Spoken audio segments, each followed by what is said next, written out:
میرسیم به آواز شور. توی کتاب چاپ جدید صفحه 62 هست.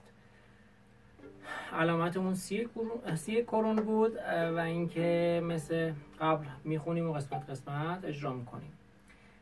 قسمت اول خواسته فا هم سوری باشه، میشه سول فا می ره می فا سولا سولا لا دوبل لا و لا.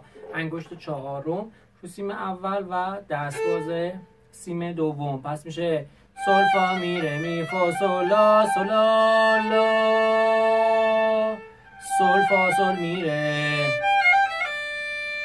دو ره دو سی دو لا سی لا و لا با هم، یه لا انگشت چهارم، یه لا انگشت اول رو سیم چهارم، کوک هم هست می لا ره سول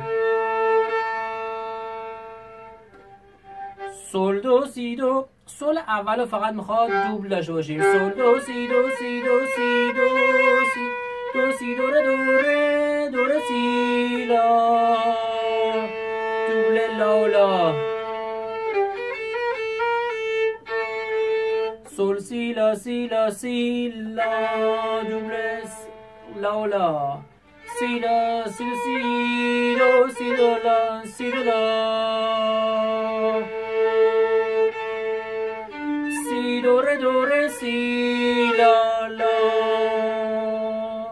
لا سول، فقط سولش دوبل داریم. لا سول لا سی دو ره سی لا لا لا سول لا سی دو ره سی دو ره سی لا لا لا سول لا سی دو ره سی دو لا سی دو ره سی دو لا سی دو ره سی دو لا سی دو ره سی دو ره سی دو ره سی ره دو سی لا سی دو سی دو سی لا سی دو سی دو لا سول